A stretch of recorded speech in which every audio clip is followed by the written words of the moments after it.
রইল আমার 2 লাখ টাকার চাল।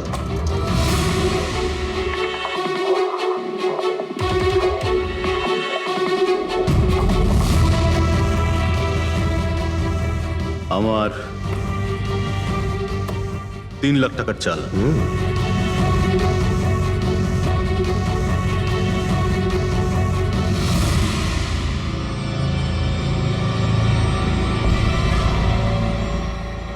শো, মনে হচ্ছে আজকে আমার দিনটা খুব ভালো। আমাকে হারানো আজ তোমাদের পক্ষে সম্ভবই নয়। সম্ভব না, তাই না? হ্যাঁ, দাঁড়া দেখাচ্ছি।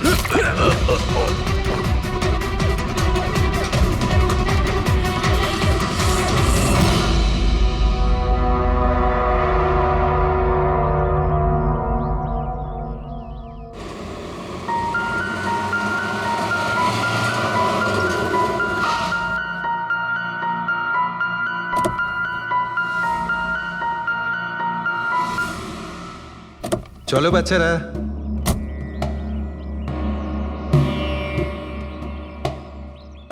ভীষণ ক্লান্ত লাগছে, এত লম্বা ড্রাইভ।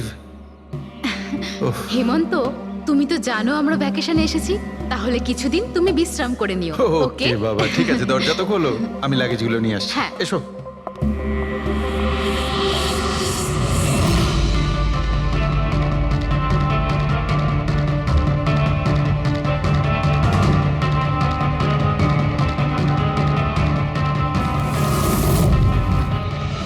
হেমন্ত, হেমন্ত তাড়াতাড়ি এদিকে এসো। এই এই দরজাটা। তুমি ওদের গাড়িতে বসাও, আমি দেখছি। হেমন্ত, সাবধানে প্লিজ। চলো চলো চলো।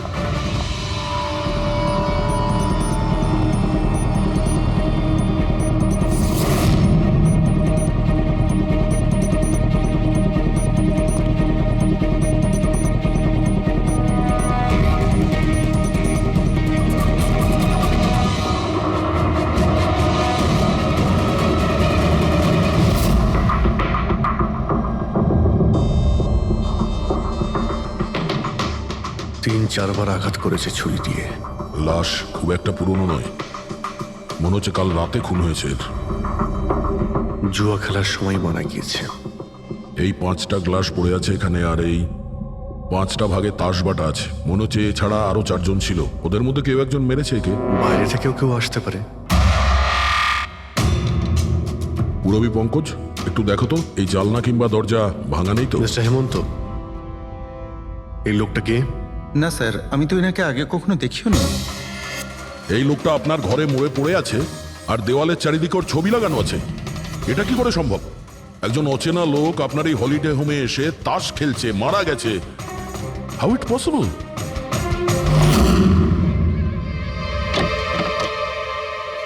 আচ্ছা, এখানে কোনো গার্ড নেই? ছিল স্যার, বহু বছর একজন গার্ড ছিল, কিন্তু ওই মাস চারেক আগে তার মৃত্যু হয়, ব্যাস তারপর থেকে আর কেউ নেই। আমি ভেবেছিলাম যে এবার একজন নতুন গার্ড রাখবো।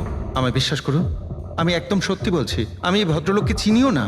উনি এখানে কি করছিলেন, ওনার ছবি এখানে কেন টাঙানো, আমি কিচ্ছু বুঝতে পারছি না।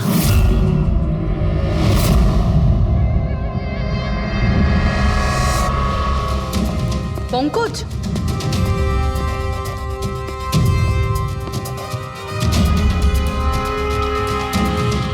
স্যার স্যার, জোর করে তো কেউ ভেতরে ঢোকেনি। হ্যাঁ, পিছনের দরজায় তালা নেই কোনো, আর তার ছিটকানিটা বাইরে থেকে খোলা যায়। ওখান থেকে এসছে ওরা। আর স্যার, এই লিভিং রুমের যে জানলাটা আছে, এর বাইরে একটা কাটার ঝোপ আছে। ঝোপের মধ্যে এইটা পেলাম স্যার, কাপড়ের টুকরো। মনে হচ্ছে কেউ এর উপরে নজর রাখছিল ওখান থেকে, আর তাড়াহুড়ো করে দৌড়ুতে গিয়ে তখন এই কাপড়ের টুকরোটা ওইখানে আটকে যায়। মৃত ব্যক্তি ছাড়া এখানে আরো 4 জন ছিল, আর একজন লোক বাইরে, সব মিলিয়ে 5 জন। তাহলে এই ক্রাইমের অন্তত 5 জন সাক্ষী আছে। যদি এই 5 জনের মধ্যে একজনকেও ধরতে পারা যায়, তাহলে জানা যাবে কাল রাতে এখানে কি হয়েছিল। 3 জন লোক আছে যারা এই খুনটা সম্বন্ধে জানে, এবং তারা যে খুন হয়েছে তার ছবি দেখে চিনতে পেরেছেন। কখন আসছে ওরা? একটা সময়। 5 জনের মধ্যে 3 জন প্রথমবারই পাওয়া গেল, নট ব্যাড। আর স্যার ওনারা নিউজ দেখে নিজেরাই আমাদের সঙ্গে দেখা করতে এসেছিলেন। অসাধারণ ব্যাপার। সমাজে যদি বাজে লোক থাকে, ভালো লোকও অনেক আছে স্যার। কিন্তু ওরা কাল রাতে রিপোর্ট লেখালো না কেন? স্যার স্যার এরা ওই তিনজন, প্রীতম, রণবীর, বিক্রম। প্রীতম, রণবীর আর বিক্রম, তোমরা সবাই জানো ওই খুনটার ব্যাপারে? স্যার। তিনজনের আলাদা করে স্টেটমেন্ট নাও। স্যার, যখন সিডের খুন হয়েছিল তখন আমি ওখানেই ছিলাম। সিড, ওর নাম সিড ছিল? হ্যাঁ স্যার। স্যার, আমি ওদের চিনতামও না। কালকে প্রথমবার ওদের সাথে দেখা হয়েছে, আর কালকেই খুন হয়ে গেল। এক মিনিট, সব কিছু ঠিক মতন বলবে। স্যার, আসলে ওই যে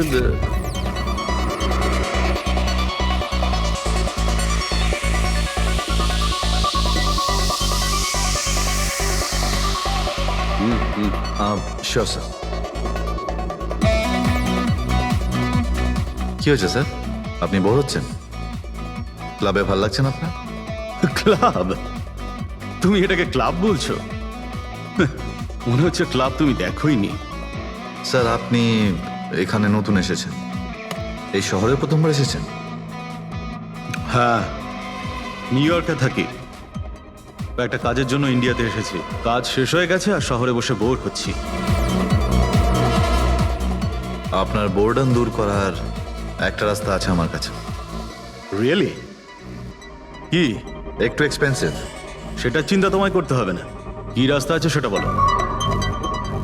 ভেবে দেখুন স্যার, লাখ টাকার ব্যাপার, আর রিস্কও আছে। জোকিং?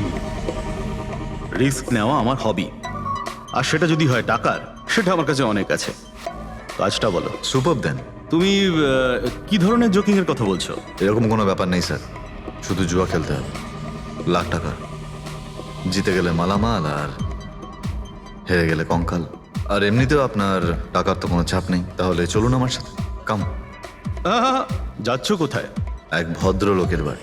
ভদ্রলোকের বাড়ি? কে ভাই? ওই যে দেখতে পাচ্ছেন, ব্ল্যাক জ্যাকেট, হোয়াইট শার্ট। তাহলে ওই বারটেন্ডার তোমাকে ওর বাড়িতে নিয়ে গিয়েছিল, তারপর কি হয়েছিল? না স্যার, ও সিডের বাড়ি নিয়ে যায়নি, ও সিডের সঙ্গে পরিচয় করায়, তারপর আমরা সিডের বাংলোতে যাই।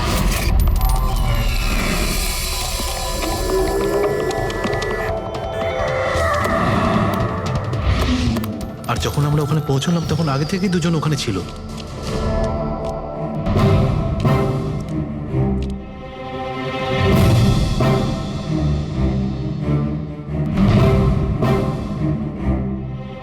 এই রইল আমার 2 লাখ টাকার চাল।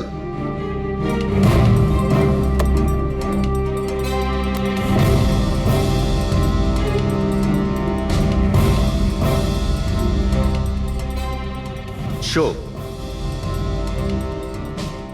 দেখা। দারুণ ব্যাপার ভাই। কি খেয়ে বসেছিস? জিতেই চলেছিস। আমাদেরও বলে দে, আমরা একটু টাকা কামাই। ভাই, যদি খেলেই যেতে পারা যেত তাহলে তো কোনো কথাই ছিল না। এগুলো সব কপালের ব্যাপার, আর আজ আমার কপাল ভীষণ ভালো। সেটাই মনে হচ্ছে। তাহলে আরেকটা ডিল হয়ে যাক। যাক। এটা কি করে হতে পারে? বললাম না আমার কপাল খুব ভালো। তোর লাক আজকে ভালো না অন্য কিছু? মানে এটাই যে তুই তাসের মধ্যে সেটিং করে রেখেছিস। এ নিশ্চয়ই তাসের মধ্যে কিছু গোলমাল করে রেখেছে। ভাই, এর বাড়ি হয়তো কোনো ক্যামেরাও লাগিয়ে রেখেছে, নাকি তাসে গন্ডগোল করে রেখেছে। ভেবে দেখার ব্যাপার। তোর মনে হচ্ছে আমি চিটিং করছি? অফকোর্স। নাহলে আমাদের মধ্যে কারো হাতে ভালো তাস এলো না কেন? ওর এলো না, আমার এলো না কেন? তুই চিটিং করছিস? চিটার? এই, তুই আমাকে চিটার বলছিস? হ্যাঁ, তোকে চিটার বলছি। ও, হার মেনে নিতে পারছিস না তুই, তাই তো? খোকা, এটা বড়দের গেম, বাচ্চাদের নয়। যদি এখানে জিততে হয় না, তবে কার্ডে জিততে হয়। তাহলে বেরিয়ে যায় এখান থেকে। মুখ সামলে কথা বল। কি করছিস কি? তুই মুখ সামলে কথা বল, এটা আমার বাড়ি, বুঝলি? বেরিয়ে যা এখান থেকে। কি করছিস কি ভাই? আরে ওকে তাড়া কেউ এখান থেকে। তার মানে হরিশ ওখান থেকে চুপ করে বেরিয়ে গেল। হ্যাঁ স্যার, প্রথমে আমারও মনে হচ্ছিল যে ও চলে গেছে, কিন্তু ও কিচেনে গেছিল। কিচেনে? হ্যাঁ স্যার, কিচেনে। যখন ও কিচেন থেকে বেরোলো তখন ওর হাতে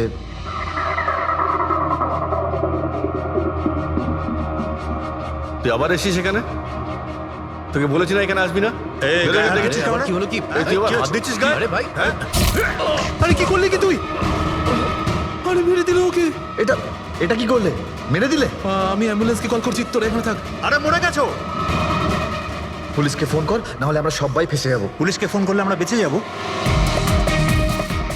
জুয়া খেলছিলাম আমরা, বেআইনি এই জুয়া খেলা। হ্যাঁ জুয়া খেলেছি, কাউকে মারিনি তো এক আমরা। বেশি চালাকি করিস না। পুলিশ যদি আসে না, আমি একা ফাঁসবো না, সবাই মিলে ফাঁসবো।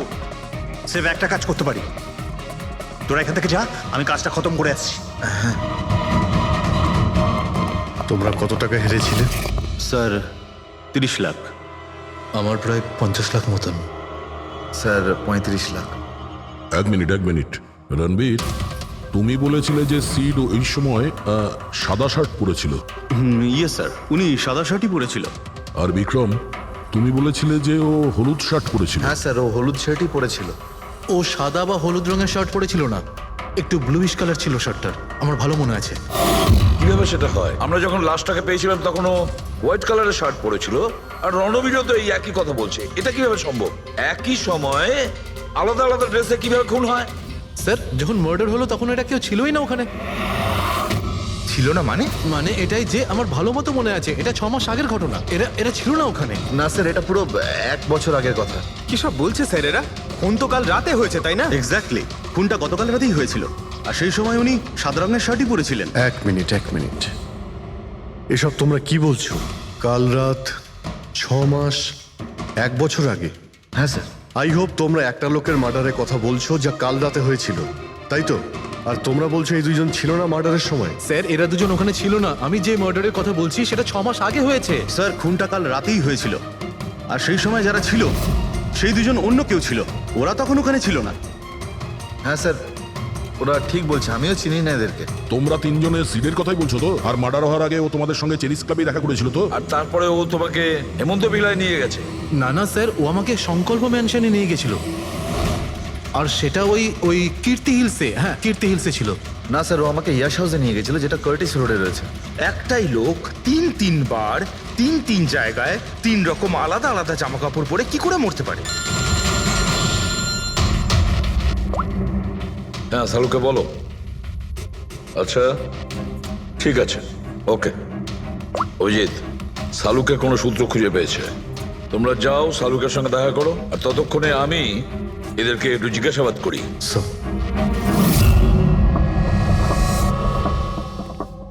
হ্যাঁ এসো এসো ভাই এসো, দেখো আমি কি পেয়েছি। আরেকটা কথা বলতে হবে, এই কেসটা বড় অদ্ভুত।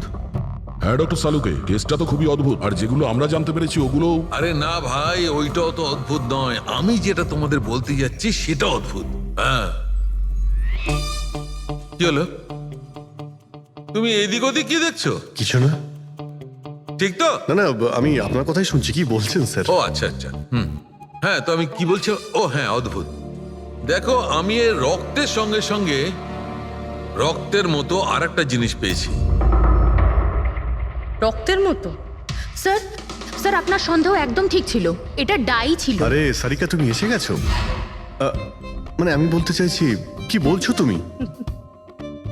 লাল ডাই? কি করে? আরে বাহ, কনসেন্ট্রেশন ফিরে পেয়েছো তুমি? আরে আমার কনসেন্ট্রেশন কোথায় গিয়েছিল? তোমরা সব সময় না আমার পিছনেই পড়ে থাকো। ও আচ্ছা আচ্ছা। আমি সিডের বডি থেকে এই প্লাস্টিক ব্যাগটা পেয়েছি। এই ব্যাগ ওর শার্টের ঠিক নিচে ওর বডির সাথে টেপ দিয়ে আটকানো ছিল, আর এই ব্যাগটাতেই একদম রক্তের মতো ডাই রাখা হয়েছিল। এটা তো ঠিক ওই রকমই যেটা ফিল্মের শুটিং এ ইউজ করা হয়। বা হয়তো নাটকে। নাটক? হ্যাঁ নাটকে। যতদূর আমরা জানতে পেরেছি তাতে এটা পরিষ্কার যে সিড একজন ঠক ছিল। সিডা তার সঙ্গীরা মিলে জুয়া আর মার্ডারের নাটক করে লোকেদের ঠকাতো। তার মানে এসবের মধ্যে ওই বারটেন্ডারও যুক্ত ছিল। ও জেনে বুঝে বড় লোকদের ফাঁসিয়ে এখানে এই কার্ড পাঠিতে পাঠাতো, আর তারপরে এই মার্ডারের নাটক। তো এই জন্য রণবীর, বিক্রম আর প্রীতম আলাদা আলাদা জায়গায় আলাদা আলাদা সময় এর মার্ডার দেখেছে। আর ওরা এসব অনেক আগে থেকেই করছে, কিন্তু কাল রাত ওদের নাটক বাস্তবে পরিণত হয়। প্রতিবারই একটা নতুন বাংলো, নতুন লোক ঠকানোর জন্য। আর বাকি সব সেম, একই খেলা, একই ঝগড়া, আর সেই একই সিটের মার্ডারের নাটক। লোকেদের কাছ থেকে টাকা নিয়ে পুলিশ কেসে নামে লোকেদের ভয় দেখিয়ে বের করে দেওয়া, সব কিছু সেম টু সেম। প্ল্যান তো খুব ভালো ছিল, কিন্তু কালকে হঠাৎ মার্ডার কি করে হয়ে গেল? কারণ কালকে রাতে একটা গন্ডগোল হয়েছে। মানে 1 মিনিট।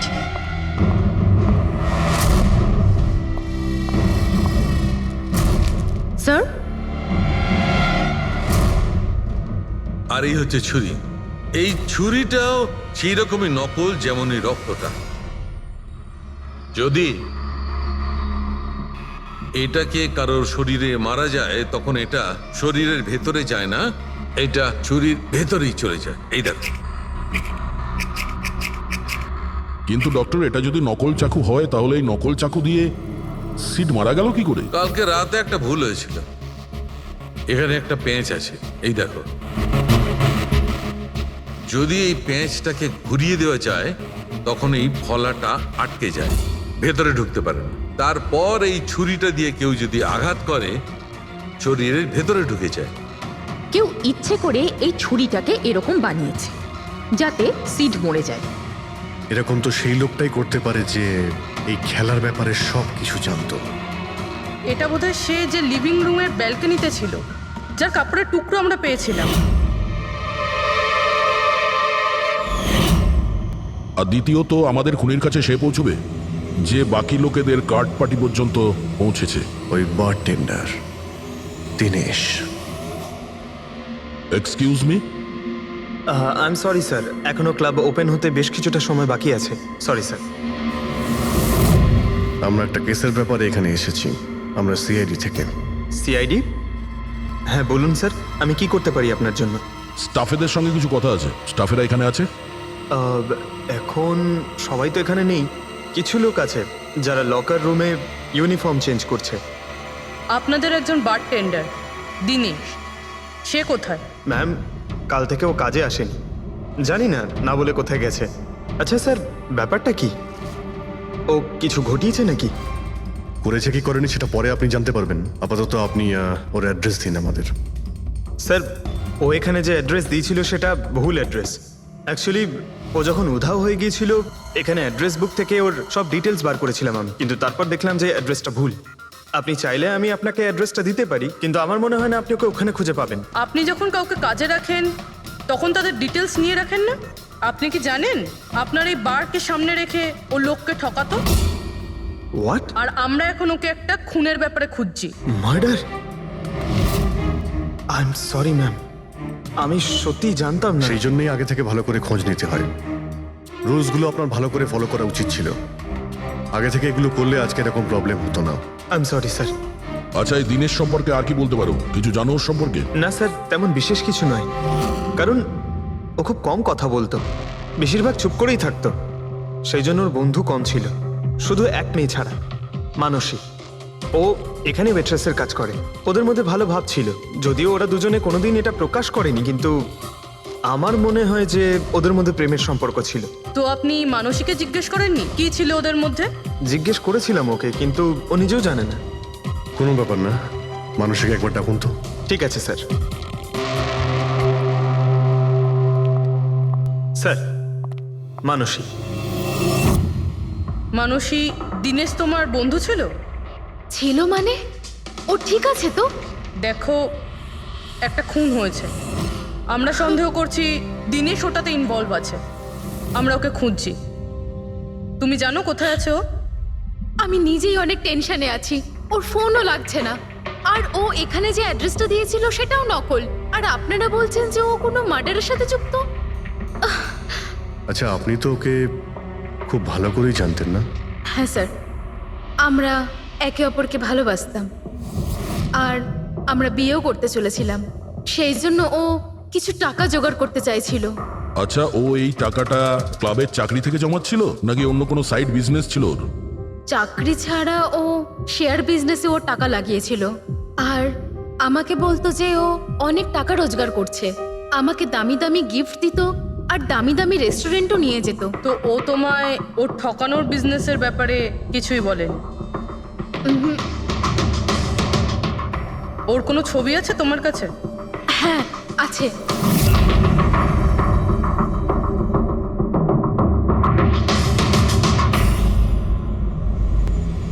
স্যার এই দিনেশ তো নিরুদ্দেশ, কিন্তু ওর ছবি আমরা পেয়েছি। এটাকে আমরা সার্কুলেট করে দিচ্ছি। হ্যাঁ করাও অভিজিৎ, করাও। তিনজনের স্কেচ তো করা হচ্ছে। একটা কথা তো পরিষ্কার যে চারজন সবাই একসঙ্গে কোনো গর্তে লুকিয়ে বসে আছে। হ্যাঁ স্যার। স্যার এরা ঠক কিন্তু খুনি নয়। ভুল করে এদের হাতে খুন হয়ে গেছেন। 100% এরা ভয় পেয়েই কোথাও লুকিয়ে রয়েছে। ব্যাস এই ভয়টাকেই আমাদের কাজে লাগাতে হবে।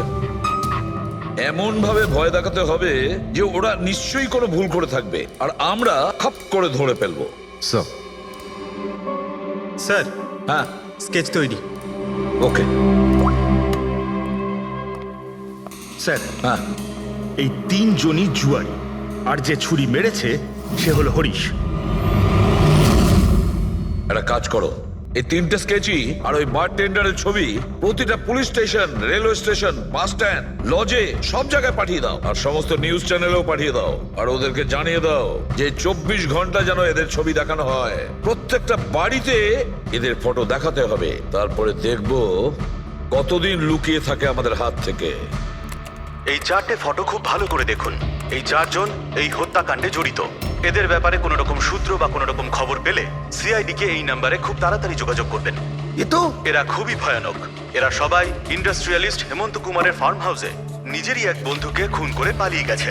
পুলিশরা অনেকক্ষণ ইনভেস্টিগেশন করার পরেও সেখান থেকে কোনো কিছুই খুঁজে পাওয়া যায়নি। সিআইডি এদের সবাইকে খুঁজছে। এই হলো এদের ফটো।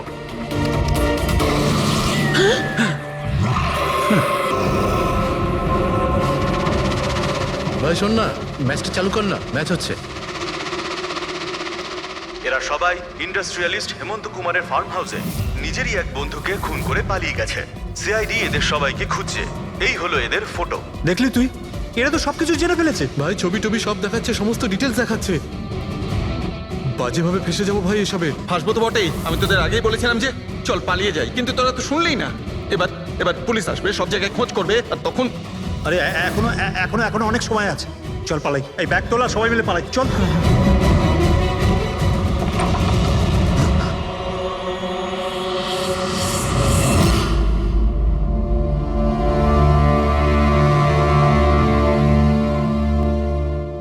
স্যার, সিট তো আমার খুব ভালো বন্ধু ছিল, আমার পার্টনার ছিল, সব কিছু ঠিকঠাক চলছিল।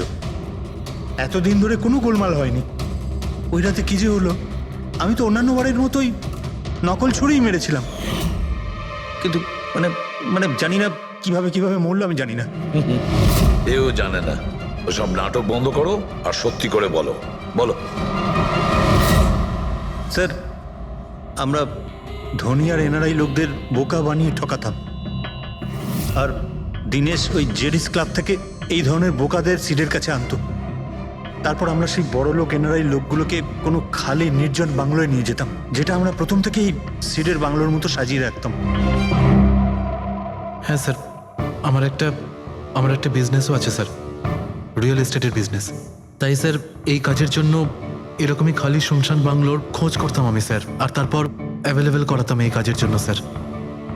স্যার প্রথমে আমরা মুরগিকে জিততে দিই, আর তারপর যখন সে ভরসা পেয়ে যায় তখন সিট জেতা শুরু করে দেয়।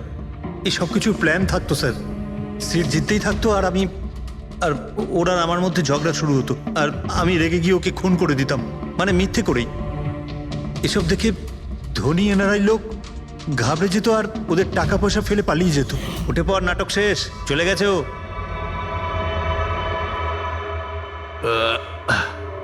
ঠিক গেছে তো রে? হ্যাঁ গেছে। উফ, আরে লেগে যাবে পাগল। তারপর আমরা ওই টাকাগুলো নিজেদের মধ্যে ভাগ করে নিতাম। ওই রাতেও সব এরকমই হয়েছিল। আমি ওকে ছুরি মেরেছিলাম, আর তারপর পুলিশকে ফোন করা যাক আর সবকিছু ডিটেলে বলে আমি দেওয়া যাক। পুলিশের চক্করে পড়তে চাই না। আমার পাসপোর্ট, ইউএসএ সিটিজেনশিপ সবকিছু চলে যাবে। না না না না না, আমি যাচ্ছি। আরে ঘুমিয়ে পড়লি নাকি সিট? আরে ওঠ ভাই, অনেক হয়েছে, আর ওভার অ্যাক্টিং করতে হবে না। Sit set set. আরে এই তো সত্যি মরে গেছে। আরে ছুরিটা সত্যি সত্যি লেগে গেল নাকি ওর? আরে কি বাজে কথা বলছিস কি তুই? আরে সিট ওঠ না। সিট ওঠ না। আরে ছুরিটা কি করে? তুই ছুরিটা ইউজ করার আগে চেক করিসনি নাকি? আরে প্রথমবার করছি নাকি? শুটিংয়ের ছুরি এটা, একটাই তো ছুরি আছে না, কিন্তু এই খুন কি করে হতে পারে? আমাদের পুলিশকে জানাতে হবে। পুলিশকে যদি জানাই তো আমরা সবাই ফেসে যাব। তাহলে কি করব?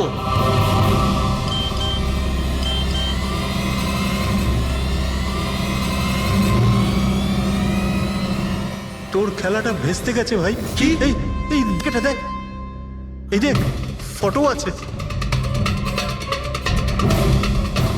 আরে আমি এই ফটোগুলো এখনই পাঠাচ্ছি পুলিশের কাছে অ্যাড্রেস সহ, ওরা এক্ষুনি ওখানে এসে পড়বে। তোর খুব শখ হয়েছিল না খেলা, এবার দেখি পুলিশের সাথে কেমন লুকোচুরি খেলিস। তুমি বলছো যে তোমরা ওখানে টাকা ফেলে পালিয়ে গিয়েছিলে? হ্যাঁ স্যার, পুরো 90 লাখ টাকা ছিল স্যার। আমরা সব ফেলে পালিয়েছিলাম। কিন্তু আমরা তো ওখানে কোনো টাকা পাইনি। আমি কিছু জানি না ম্যাম, ওই টাকাটা কোথায় গেছে, ওই নকল ছুরিটাই বা আসল কি করে হয়ে গেল, সিডের খুন কি করে হয়ে গেল, আমি কিচ্ছু জানি না ম্যাম। কেউ তোমাদের জালে তোমাদেরই ফাঁসিয়ে দিয়েছে, বুঝেছো? দেখো, এমন কেউ আছে যে তোমাদের এই খেলার ব্যাপারে সব কিছুই জানতো। ওই ছুরিটা নিয়ে কোনো গন্ডগোল করেছিল আর তাতেই সিট মারা যায়। আর ওই দিনেশ, ও কোথায়? সিড মারা যাওয়ার পর আমি দিনেশকে ফোন করেছিলাম, আমার কথা শুনে ও খুব ঘাবড়ে গেছিল, বললো কি যে ওই শহর ছেড়ে চলে যাবে। দিনেশ তো তখন থেকেই উধাও, তাহলে কি পুরো প্ল্যানটা আবার দিনেশ করেনি তো? ওখানে রণবীরকে পাঠায় আর হরিশের ছুরিটাই চেঞ্জ করে দেয়, আর তারপরে দিনেশ ব্যালকনিতে লুকিয়ে পড়ে। আর ওখান থেকে দিনেশ ফটো তুলেছে স্যার, আর হরিশকে পাঠিয়েছে, আর তারপর বলেছে যে পুলিশ আসছে, তাই এরা সব ভয় পালিয়ে গেছে। 90 লক্ষ টাকা ছেড়ে পালিয়ে গেছে। তার মানে দিনেশ আমাদের সাথে বেইমানি করেছে। বাহ, সবাইকে ঠকায় যে লোক, যখন তাদের সাথে এরকম হলো খারাপ লাগছে।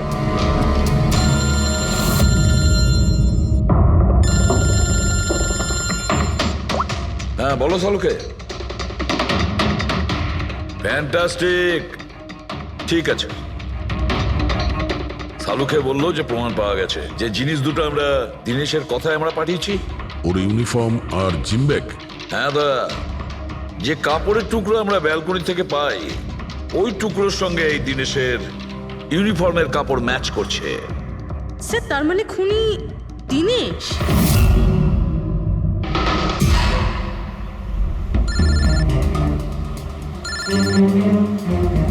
এসিপি স্যার, হ্যালো, কি জিটি রোড? ঠিক আছে স্যার, ওকে ওকে। জিটি রোডে যেতে হবে। দিনেশকে জিটি রোডের বাজারে দেখা গেছে।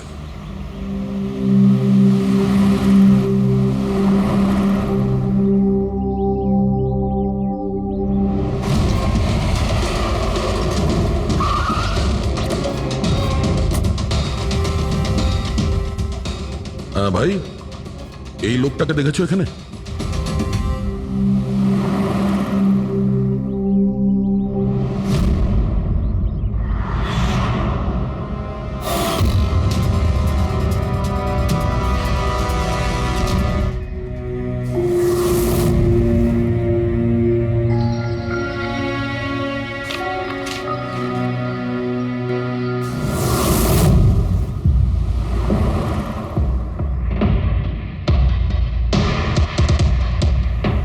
আচ্ছা এই যে দাদা, একে দেখেছেন? হ্যাঁ দেখেছি তো। কোথায়? ওই তো ওখানে দাঁড়িয়ে রয়েছে। আগে? হ্যাঁ আগে। থ্যাঙ্কস থ্যাঙ্কস, চলো। মা,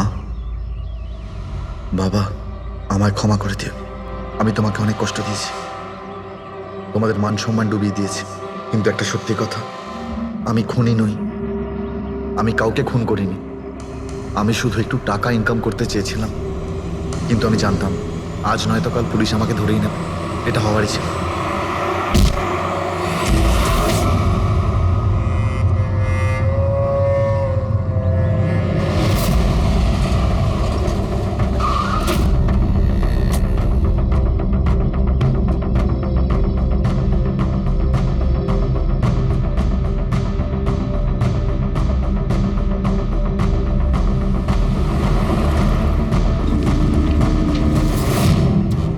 করে দাও।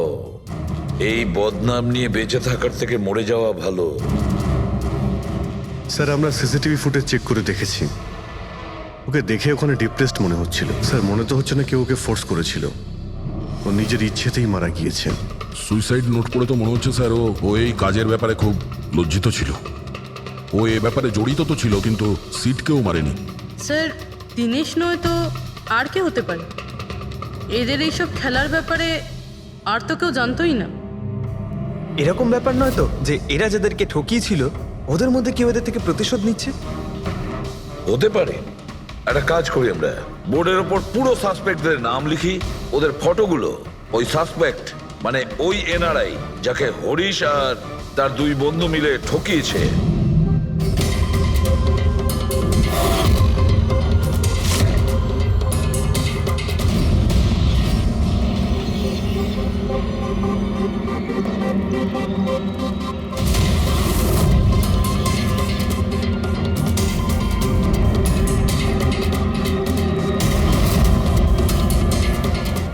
স্যার এই হলো সেই সমস্ত লোকগুলো যারা এই কেসের সঙ্গে জড়িত। অভিজিৎ, খোঁজ নিতে হবে খুনের সময় এরা কোথায় ছিল। পুরো ইনফরমেশনটা আমরা এয়ারপোর্ট ইমিগ্রেশন থেকে পেয়ে যাব। স্যার এই ফটোগ্রাফে যে 8 জন লোক আছে সেই সময় তারা ইন্ডিয়াতে ছিলই না। ইনফ্যাক্ট বেশিরভাগ লোকই এই ঘটনার পরে ইন্ডিয়াতে ফেরেইনি।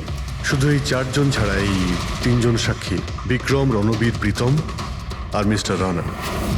স্যার এক্ষুনি আমি মিস্টার রানার বাড়িতে ফোন করেছিলাম, ওনার ওয়াইফ ধরেছিলেন। বললেন যে 3 বছর আগে উনি মারা গেছেন, আর 3 বছর আগে এরা ওনাকে ঠকিয়েছিল। উনি এই গিল্ট ফিলেই ভুগতেন যে ওনার সামনে কেউ খুন হয়ে গেছিল আর উনি কিচ্ছু করতে পারেননি, যার জন্য উনি নেশার কবলে পড়েন। আর তাহলে বাকি থাকলো 3 জন সাসপেক্ট, প্রীতম, রণবীর আর বিক্রম। প্রীতম আর বিক্রম এরা তো দেশের মধ্যেই ছিল, কিন্তু এই শহরে ছিল না। এবার এই রণবীরই শুধু বাকি থাকলো। রণবীর তো নিজেই ওখানে ছিল, ওই ফটোতেও ছবি আছে। হ্যাঁ স্যার, ও একই সাথে ব্যালকনি আর হল তাতে থাকতে পারে না, এটা অন্য কেউই হবে। তাহলে কে হতে পারে এই খুনি? পঙ্কজ, মিস্টার রানা 3 বছর আগে মারা গেছেন, ওনার পুরো ডিটেলসটা আমার চাই। Sir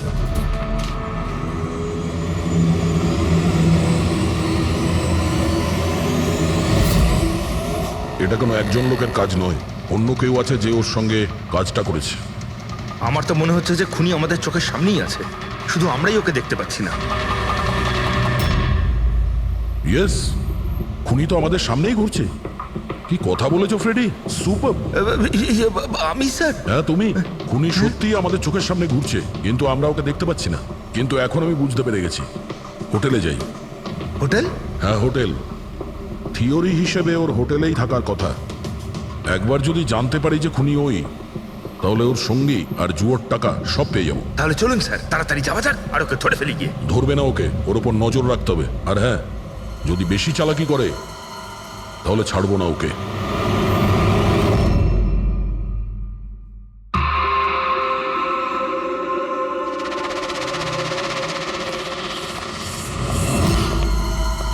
excuse me.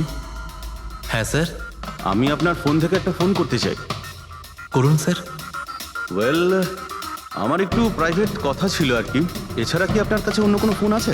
স্যার ওইটাই চলে যান, ওটা থেকে কথা বলে নিন। Thank you. Thank you.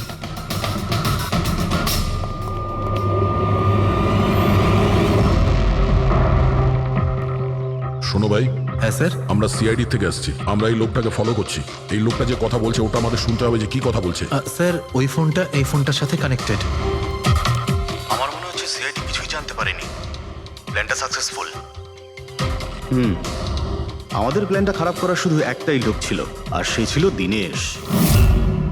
আরও সেটার উপযুক্ত শাস্তি পেয়ে গেছে। So there is nothing to worry about. You don't worry, আমি যদি কিছু জানতে পারি তোমাকে জানাবো। I love you two.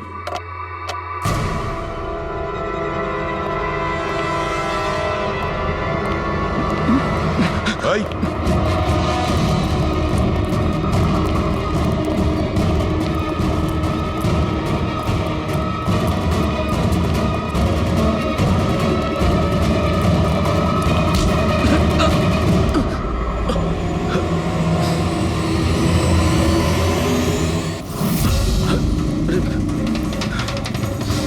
আমি আপনাদেরকে কিচ্ছু বলতে পারবো না, আমি এই ব্যাপারে কিচ্ছু জানি না। তুই কিছু বলিস আর না বলিস, তুই ফোনে যা কথা বলছিলি না ওটা আমরা সবাই শুনে নিয়েছি, বুঝলি? শুধু এটা বল, টাকা কোথায়? হ্যাঁ, দেখো, মুখ বন্ধ করে কেন নিজের জীবনের সর্বনাশ ডেকে আনছো? তোমার মঙ্গল এতেই, চুপচাপ যা জানো সব বলে দাও। টাকাটা ওর কাছে রয়েছে।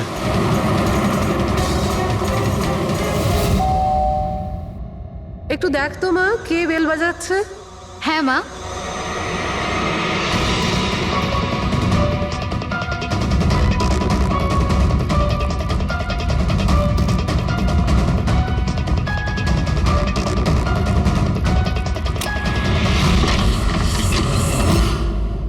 হাই, চিনতে পেরেছো? স্যার, মানসী। অ্যাকচুয়ালি আমরা আপনার বাড়ির তল্লাশি নিতে চাই। Search warrant. কি ব্যাপার, আপনারা কারা? সিআইডি, আমাদের কাছে আপনার বাড়ির তল্লাশির অর্ডার আছে। কিন্তু আমরা কি করেছি? আপনারা এখানে কেন এসেছেন? খুব তাড়াতাড়ি জানতে পারবে। চেক করো।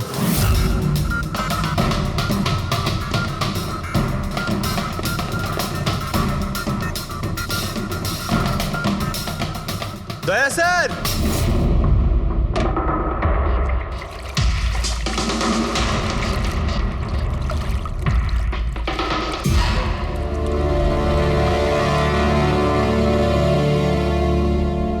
চলো। এই নোটগুলোতে রক্ত লেগে রয়েছে। ডিএনএ টেস্ট করলেই জানতে পেরে যাব যে এই রক্তটা সিডের, তাই না? এবার বলো, কিছু জিজ্ঞেস করবে? এখন এ জিজ্ঞাসা করবে না, আমরা জিজ্ঞাসা করব বিউরোতে। কিন্তু আপনারা আমাকে কেন সন্দেহ করলেন? শেষবার আমাদের মনে হয়েছিল যে দিনেশ খুনি, কিন্তু ও সুইসাইড করে প্রমাণ করে দিয়েছে যে ও খুনি নয়। মানুষ এটা কি চেনো? এটা তোমার ইউনিফর্মের কাপড়ের টুকরো। এটার কারণে আমরা তোমাকে সন্দেহ করছি, বুঝেছো? আর তারপর আমরা এইটা খোঁজ লাগালাম যে তুমি এরকম কাজ করলে কেন। আপনি জানতেন যে আমি এসব কেন করেছি? মিস্টার রানা, আপনার বাবা ছিল, রাইট? হ্যাঁ, উনি আমার বাবা ছিলেন, আর ওনার প্রাণ সিট আর ওনার সঙ্গীতের জন্য গেছে। উনি ওই ঘটনাটা কিছুতেই ভুলতে পারেননি, আর উনি একজন ডায়াবেটিসের রোগী ছিলেন। তারপরে উনি প্রচুর ড্রিঙ্ক করতে শুরু করে দিয়েছিলেন। উনি কি জানতেন এগুলো যা হচ্ছে সেগুলো সবই নাটক? না, উনি কিছুই জানতেন না। যদি এটা জানতেন তাহলে নিজের প্রাণ নিতেন না। উনি তো এই সব কিছুকে সত্যি মনে করতেন। ইউএসএ তে ছিলাম আমি, যখন মা আমাকে কল করলো। বাবার অবস্থা খুব খারাপ ছিল। যখন আমি ইন্ডিয়া আসলাম তখন উনি আমাকে বললেন যে আমাকে ওনার কোনো অসম্পূর্ণ কাজ পূর্ণ করতে হবে আর ওনার অপরাধীদের শাস্তি দিতে হবে। তারপরে আমিও বাবাকে প্রমিস করেছিলাম যে আমি ওনার অসম্পূর্ণ কাজ শেষ করব। তারপরে উনি আমাদের সবাইকে ছেড়ে চলে গেলেন। তারপরে তুমি কি করলে? তারপরে আমি খোঁজ করা শুরু করি, কিন্তু ওই সময় এরকম কোনো কেস রেজিস্টারই হয়নি। কিন্তু পরে আমার মনে পড়েছিল, বাবা বলেছিল যে এই জেডিস ক্লাবে দিনেশ ওনাকে সিডের সাথে দেখা করিয়েছিল। তো এইভাবে তোমার সঙ্গে দিনেশের দেখা হয়? হ্যাঁ, তারপরে আমি ওখানে ওয়েটারে চাকরি করা শুরু করি। দিনেশকে নিজের বন্ধু বানাই আর ধীরে ধীরে ওর কাছে আসতে থাকি। তারপরে পুরো বিষয়টাই আমি বুঝতে পেরেছিলাম যে কিভাবে ওরা আমার বাবাকে বোকা বানিয়ে আমার বাবার থেকে টাকা নিয়েছিল। কিন্তু আইনের কাছে সাহায্য চাওয়ার বদলে তুমি আইন নিজেই হাতে নিয়ে নিলে। বেইমানির বদলে বেইমানি। দিনেশের সঙ্গে তুমি ভালোবাসার নাটক করেছিলে। হ্যাঁ, আমি নাটক করেছি। ওদেরকে উপযুক্ত শাস্তি দেওয়ার জন্য আমি এটা করেছিলাম। আর এতে তোমার সাহায্য করেছে তোমার প্রেমিক, তোমার আসল বয়ফ্রেন্ড।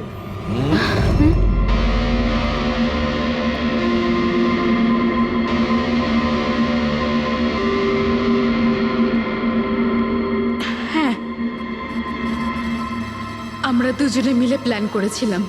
রণবীর ওই রাতে জেনে বুঝে বোকা হয়েছিল। আর ওই ছুরি ছুরিটাকে খারাপ করেছিল। যদি এই পেঁচটাকে ঘুরিয়ে দেওয়া যায় তখন এই ফলাটা আটকে যায়। ওই ছুরিটাকে আমি খারাপ করেছিলাম, আর ব্যালকনি থেকে লুকিয়ে ফটো আমিই নিয়েছিলাম।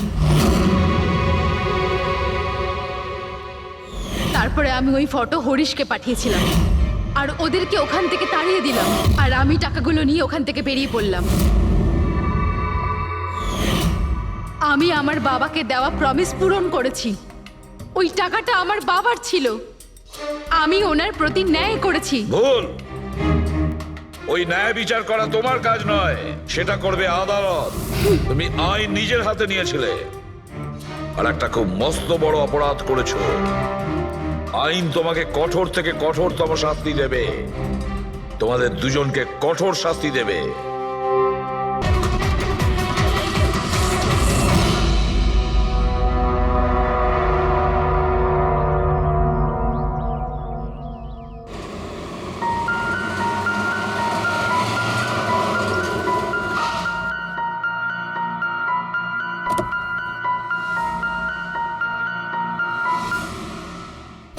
চলো বাচ্চারা।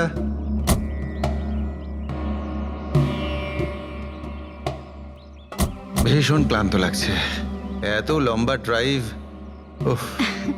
হেমন্ত, তুমি তো জানো আমরা ভ্যাকেশনে এসেছি, তাহলে কিছুদিন তুমি বিশ্রাম করে নিও। ওকে ওকে বাবা, ঠিক আছে, দরজা তো খোলো, আমি লাগেজগুলো নিয়ে আসছি। হ্যাঁ। এসো।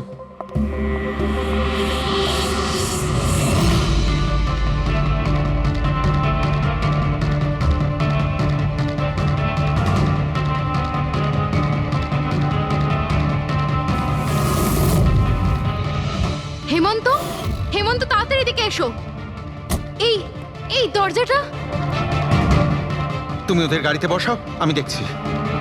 হেমন্ত সাবধানে প্লিজ। চলো চলো চলো।